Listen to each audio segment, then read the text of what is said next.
పర్యావరణ పరిరక్షణకు ప్రతి ఒక్కరూ కృషి చేయాలని జిల్లా కలెక్టర్ ఇలా త్రిపాఠి పిలుపునిచ్చారు.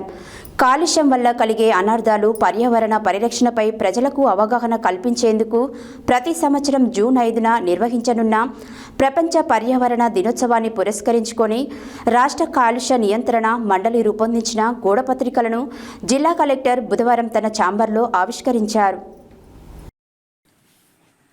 పర్యావరణ పరిరక్షణకు ప్రతి ఒక్కరూ కృషి చేయాలని జిల్లా కలెక్టర్ ఇలా త్రిపాఠి పిలుపునిచ్చారు. కాలుష్యం వల్ల కలిగే అనార్థాలు, పర్యావరణ పరిరక్షణపై ప్రజలకు అవగాహన కల్పించేందుకు ప్రతి సంవత్సరం జూన్ 5న నిర్వహించనున్న ప్రపంచ పర్యావరణ దినోత్సవాన్ని పురస్కరించుకుని రాష్ట్ర కాలుష్య నియంత్రణ మండలి రూపొందించిన గోడపత్రికను జిల్లా కలెక్టర్ బుధవారం తన ఛాంబర్లో ఆవిష్కరించారు.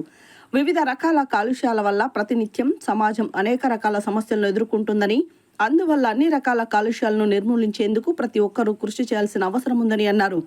వాయు, జల, శబ్ద, భూమి, ప్లాస్టిక్ వంటి ఎన్నో హానికర కాలుష్యాలు సమాజంలో విచ్చలవిడిగా ఉన్నాయని, ఇవి పర్యావరణంతో పాటు జీవ, జంతు, జలాల ఆరోగ్యంపై ప్రతికూల ప్రభావాన్ని చూపిస్తాయని తెలిపారు.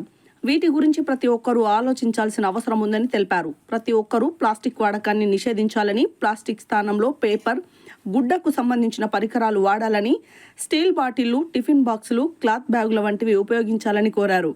పారిశ్రామిక వ్యర్థాలను నదుల్లోకి, చెరువుల్లోకి వదలవద్దని, నదులు, చెరువులను శుభ్రంగా ఉంచాల్సిన బాధ్యత అందరిపైన ఉందని, నదులే దేశానికి జీవనాడులని అన్నారు.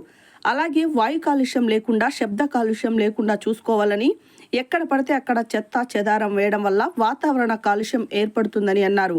కాలుష్య నియంత్రణ మండలి నల్గొండ జిల్లా ఎగ్జిక్యూటివ్ ఇంజనీర్ వెంకన్న, సిబ్బంది ఈ కార్యక్రమంలో పాల్గొన్నారు.